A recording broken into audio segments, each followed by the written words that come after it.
Today we're going to take a look at the super easy 3-star attack strategy, Blizzard Mass Miner, but with a little bit of a twist. This is a new look because before we used to be able to get massive value with that blimp with just a couple of loons, and that's not the way bases are set up anymore. Most of the time now, if we want to get really good value with one of those blimps, you're going to need to send a hound in front of it. But if you can manage that, you can pull off some insane Blizzard attacks, even with the nerf, man. Even though that chain damage is nerfed, a lot of times you can place that blimp in exactly the right spot between a whole bunch of big time value and you can be just fine. This time we used it to fight 2 sweepers past an air defense just to get in towards the town hall. All right, I mean, eagles, scatter shots are also big time value, but on a lot of these attacks I've found just by taking out that town hall nice and early, you're going to save yourself a big headache, especially if you were going to try to end on the town hall where it just demolishes, you know, when you only got half your troops left and maybe you don't have a clear path into the town hall. It can absolutely wreck you. So a lot of the times I am looking to get that town hall down with one of my blimps, but I'd like to get scatter shots and eagle artilleries with it as well. Then with the rest of this miner attack, man, it is so easy. You got 40 freaking miners. All right, 3 heal spells. You're dropping them down. Now, one key thing, if you're going to be using this miner attack, is do not drop the royal champion with the miners. All right, she's just going to die like so early on in the attack. The reason for that is you don't have any hog riders to tank for her. The miners go back underground after they destroy every single target, leaving that royal champion completely vulnerable. Now, a lot of times on these, I'm looking to drop my Royal Champion into an area where I already have some tanking from the heroes, or maybe I need a little bit of edge help cleaning up some defenses. Unfortunately, those miners went back underground, so she still ended up getting fed to that single target Inferno. I'm not going to get the best value out of her. Honestly, if I would have waited a little longer and I would have seen that Tesla farm pop, I'd have dropped that Royal Champion in over there, giving the miners a little bit more of a chance to get in there and tank and take out that single target Inferno. As it is, though, man, look at the heroes. All right, you're not playing the heroes ahead of time. You're playing the heroes at the same time as you're dropping the miners. The heroes are going to funnel right alongside the miners. Not before, not after, right alongside. So you're dropping your miners or your heroes first, and you're dropping the other one immediately after, so they continue to work alongside each other. Since those miners tank for my heroes, I dropped them all the way over here. They made it all the way over here where the queen was able to finish off the triple. I gotta tell you guys, attacks just really don't get any easier than this. Now, in this comp, you're gonna notice I got a baby dragon and a few loons, and that's on the cases where I'm sending my blimp in there so deep that I need a little bit of extra help completing that funnel by cutting that ring. All right, cutting that ring is going to be incredibly important. Here we go, hound with blimp coming in there. I'm going to show you what I mean. Look at this blimp. Look how far in here we're going to get this. I should have popped it right there. There we go, right there. Now, unfortunately, I think I'm a little bit late on my invisibility spells on this attack. No, I'm tripping, man. I got the scatter shot, I got the town hall. Now, that next invisibility spell should have left the multi-target Inferno open to damage. If I would have placed that last invisibility spell different, we could have got this multi, this X-bow, this cannon, all those in there. But they moved out. I missed with my last invisibility spell. Now we got a bit of work to do in trying to cut this funnel. So on this one, I'm sending the king alone. I need him to beat through that wall. I need him to complete this funnel. I'm going to send him a little bit of help in the form of 3 loons and a baby dragon. I really need to cut this outer ring of defenses. That way, miners can drop right here, stick together, straight through that scatter shot, and continue moving in one direction around the base. Let's see if I get that funnel enough, man. I don't know.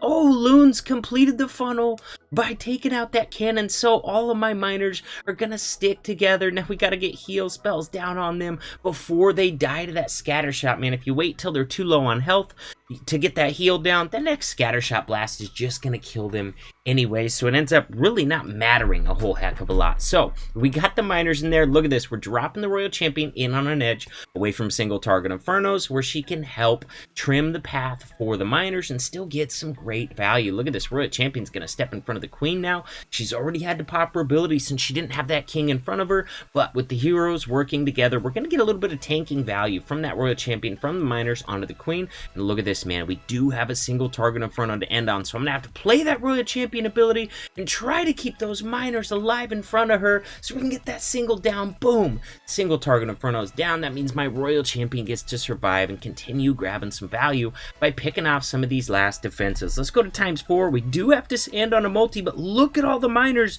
we got left, guys. Probably 20 miners left. Half the miners still alive at the end of that attack. Guys, I love this one. I was trying so hard to get my blimp right here so it has access to the scatter shot and can reach this town hall as well. let's see how I pull that off. First of all, need the Hound, absolutely. Otherwise, it wasn't going to happen, man. So Hound, Blimp, pop it right there with an invisibility spell. Boom, rage it up.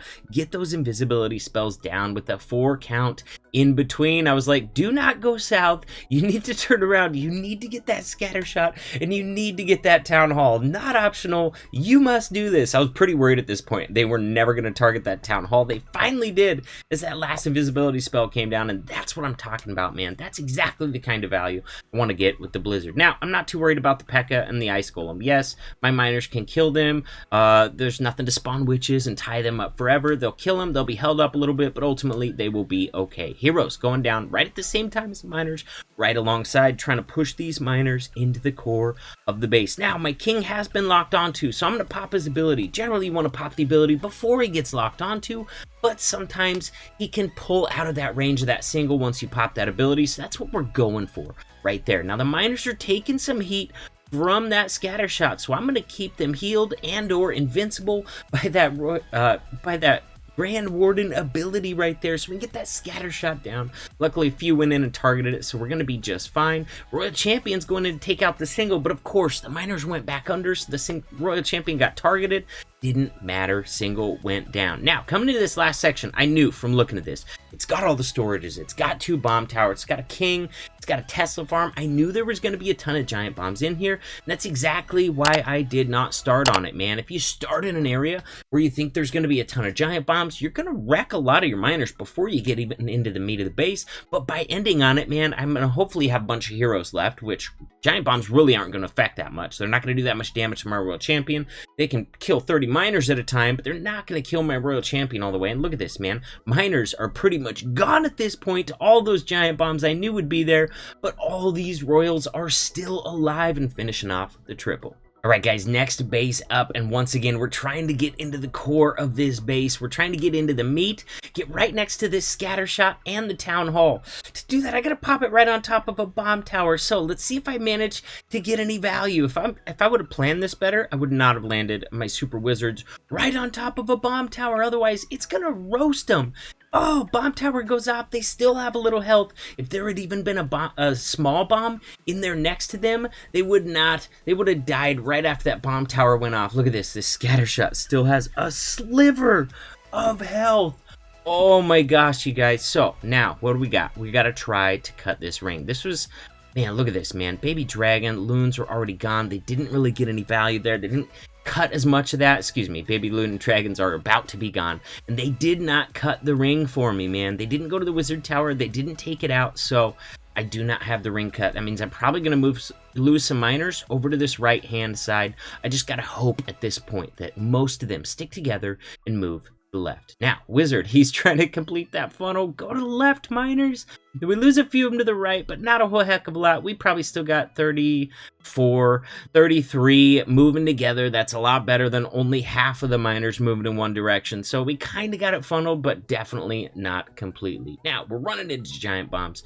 We got that first scatter shot down. This scatter shot literally just has to be breathed on, man. If I can get a Royal Champion ability onto that scatter shot, it's gonna be to chain onto that scatter shot, it's gonna be toast. But miners, I want you to stick to the left right here. I want you to stay with the queen, stay with the warden, stay as a group so that by the time you come into this backside with this scatter shot, you have a lot more momentum and there's a lot more miners left. Let's see, man. Queen is lagging behind. I still have not used this Grand Warden ability, using this last heal spell right here, but I'm really trying to wait for a good time to use this Grand Warden ability. And at this point, I'm thinking, can I play this Royal Champion in a way that she's going to cross the Warden ability, and I can use that Warden ability for not only the miners, but the Royal Champion as well? Guys, if we can take out this Tesla up top, I think I can pull that off. Now, here we go. We got a Grand Warden ability left. We got the Royal Champion, although she decides to go for that Tesla. Here we go. Royal Champion is inside of that Grand Warden's range right there, so we're going to wait for that single to ramp up a little bit. Then we're going to pop that Grand Warden ability, pop the Royal Champion ability. She's going to be able to take out the single and the scatter shot. And there we go, man. Save that Grand Warden ability to catch not only the miners, but the Royal Champion as well. That's going to be key to securing this last triple. So guys, very simple army, pretty strong, and definitely easy and simple to use.